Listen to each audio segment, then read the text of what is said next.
is Dr. Muso. Today we want to talk about the BSAC and the Charter.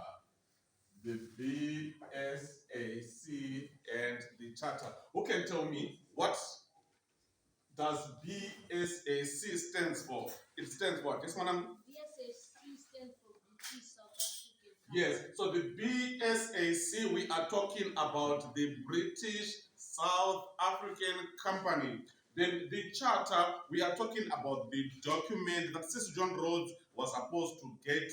Why? It is because he had signed the RAD concession. So for him to occupy Zimbabwe, he was supposed to be given this document by the British Prime Minister, Lord Salisbury, and also the British Queen Victoria. So we want to look on the charter. Then after looking on the charter, we now talk about the BSAC, right? All right, fine. So a charter is a document for approval. It is a document of approval. It's a document for approval. So which approval are we talking about? We are talking about the permission. We are talking about being granted permission by the British Prime Minister. So Cecil John Rhodes, you are supposed to be given this approval letter. You are supposed to be given this permission by the British Prime Minister. So he went to Britain. So when he went to Britain, we see that he had to meet different people. In Britain, there were people who were known as taxpayers.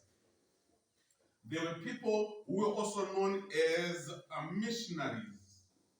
There were also people who were also known as philanthropists. These people, when they met Cecil John Rhodes, they opposed his idea of wanting to occupy Zimbabwe.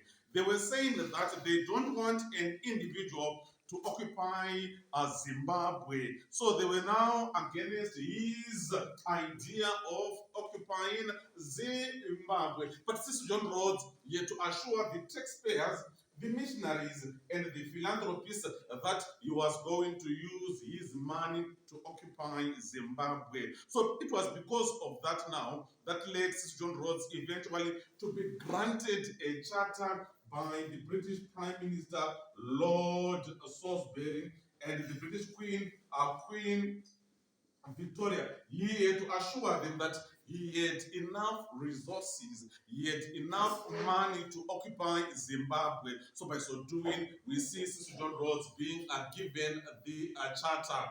So we are seeing that Sir John Rhodes, he paved way for the colonization of Zimbabwe. Why? He used his financial muscle.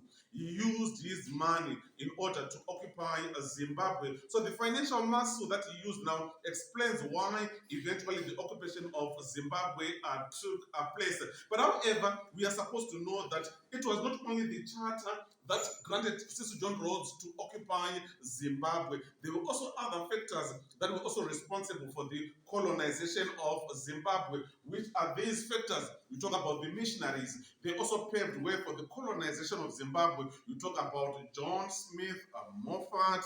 You also talk about Reverend Charles Helm, who had to accompany these men to Lobengula. So by so doing now, the missionaries paved way for the colonization of Zimbabwe. Not only the missionaries, but Lobengula, he also played a part in the colonization of Zimbabwe in the sense that he had to sign agreements that he did not understand. He had to sign treaties that he did not understand that paved way for the colonization of Zimbabwe. Again, Sir John Rhodes, he had to restrain the Amajaha who wanted to stop the whites who were continuously coming to Lobengula's kingdom, trying to seek for treaties with Lobengula. But Lobengula said, no, don't try to do anything, don't do anything to them. So by restraining the people, the whites were always coming to his kingdom. Now, again, it led Lobengula to lose his kingdom. Talk also about Loche and Sikombo, his indunas.